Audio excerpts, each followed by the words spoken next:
Nako, tukoy na itong mga tipster or sabihin na lang natin sa mas naiintindihang salita, ang mga kumakanta sa pangalan ni Pastor Apollo Kibuloy ay walang iba kundi miyembro din pala guys ng KOJC, ng Kingdom of Jesus Christ.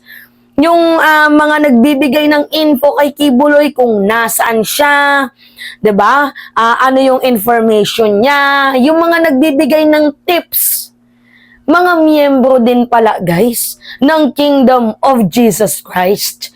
Parang tila baga tinraidor, sinaksak patalikod itong si Kibuloy ng kanyang mga alipores or baka mismo nakaranas din ng pang-aabuso. Ang ibang miyembro ng Kingdom of Jesus Christ, nagtitimpi lang sila. Ngayon na si Kibuloy ay nasasakdal na, parang it is time to shine, di ba? Kumbaga, nagsalita na sila. Pero syempre, hindi pinangalanan ni Benhur Abalos. Kaya nga guys, yung pagpahuli, di ba nahuli na itong si Pauline Canada.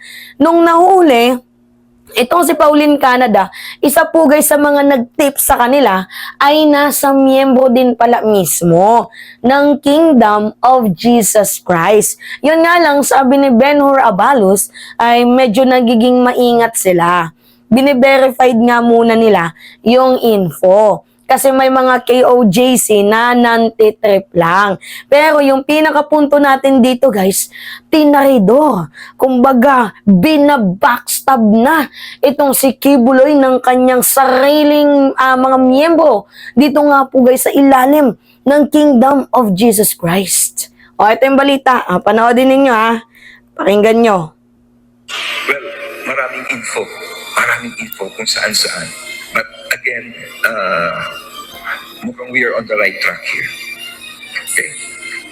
We are on the right track. Hindi ko na muna sasabihin kung saan. Okay? Maraming So, we are on the salamat, right sir. track. Naku, may banta, no? We are on the right track.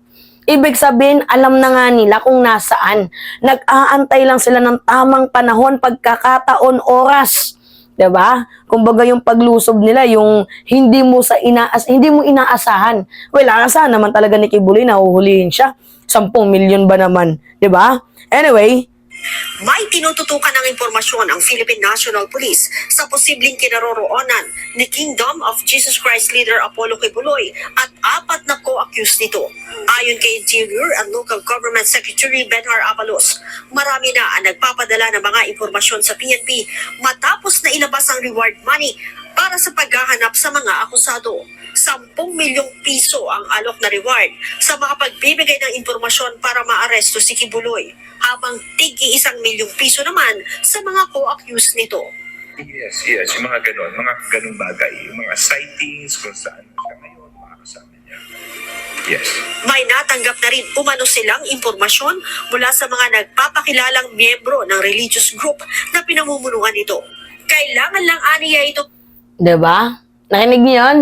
Mga nagpapakilala di umano na miyembro ng Kingdom of Jesus Christ. Pero, uulitin natin, ang iba nang titrip lang dyan. So, merong iilan na totoo, meron ding iilan na nang titrip. Uulitin natin yung balita, pakinggan nyo. pakilalang miyembro ng religious group na pinamumunuan nito. Kailangan lang aniya itong i-verify para makasigurado kung nagsasabi sila ng totoo. Tama. Hindi malayo. Mangyayari yun. Hindi malayo. No? Meron. Pero you have to filter Kasi magulalo tayo, yung nangyari, ito nga kay Ginang Canada, nangyari ito dahil nga because of this mga information na nagsabi. Kinumpirma rin ni Secretary Abalos na mayroong ilang pribadong individual na nais na magbigay ng dagdag na pabuya. Nako, narinig ninyo? Meron na naman pong mga pribadong personalidad ang gustong magdagdag, magbigay, 'di ba, ng pabuya para nga dito sa dagdag na patong sa ulo ni Kibuloy. Nasa magkano kaya ang halaga ni Kibuloy, no? Nasa magkano? See? 'Di ba? Yan po yung nagagawa ng power of money. 'Di ba? Syempre, lahat naman ata gustong magkaroon ng ganyan kalaking pera. 'Di ba? So, nandyan na, 'di ba? Nandyan na yung hapagkainan sa Davao, yung hapagkainan syempre kailangan niyo na lang isubo sa mga kapulisan. 'Di ba? Syempre kung nandyan ka na papalagpasin mo pa ba yung pagkakataon? 10 milyon na yun 'Di ba? Magkano lang naman yung sinusweldo ng KOJC diyan kay Kibuloy? Halos wala nga, pinapaglimos pa sila malamang ikakanta yan. Itong si Kibs. 'Di ba? So anyway, sabi pa dito, Sa sino mang makapagtuturo sa kinaroroonan ng grupo ni Kibuloy. Well, merong iba, pero nga ako, alam mo, naging controversial nga ito. Kaya nga sinabi ko, kayo na magsalita, no? Kung talagang gusto nyo pang tumulong, wala naman problema. Pero kamukha ng sinasabi ko nga, mas malaking bagay ang impormasyon talaga na mas makakadiin at makakatulong. Noong Webes, nahuli ng mga tauhan ng PNP sa Davao, si Pauline Canada, isa sa co-accused ni Kibuloy sa kasong qualified human trafficking, sexual at child abuse. Leia, yan. Rinig ninyo? Mga minamahal? Mga miyembro mismo? Mga miyembro mismo ng Kingdom of Jesus Christ ang kumakanta dito kay Kibuloy. Kahit sino naman ata ikakanta itong si Kibuloy. 10 milyon ba naman yung tawag dito? Yung pabuya, 'di ba? Talagang ginto kung maituturing itong si Kibuloy. So, ito na guys, talagang nanginginig na nangangatog na hindi natin maipaliwanag itong sitwasyon ngayon ni Kibuloy. Hindi na to natutulog. Alam natin yan, di na yan natutulog. Nag-aabang na lang yan, itong si Kibuloy, kung kailan siya lulusubin at kung kailan siya tatakas.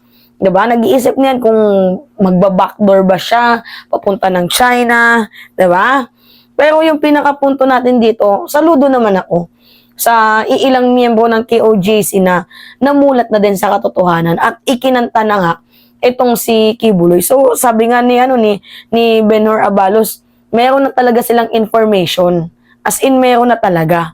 Ang inaantay na lang talaga nila, wala naman talaga silang inaantay, kumbaga yung oras at pagkakataon na lang 'Di ba? Yun na lang yung yung inaantay ng gobyerno, especially dito nga sa hinahawakan ni Benhur Abalos. Pero anyway, good job. Maangas na kayo.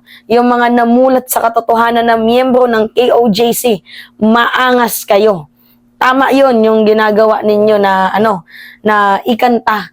Kasi may pagkakasala sa batas itong si Kibuloy at deserve niya naman talaga na maikulong. May kasalanan sa batas So, do the right things kasi ibibless pa kayo. Anyway, yun lamang po guys. It's me again, si Mima Alicia nyo. At nagbabalik ulit para sa ating panibagong video.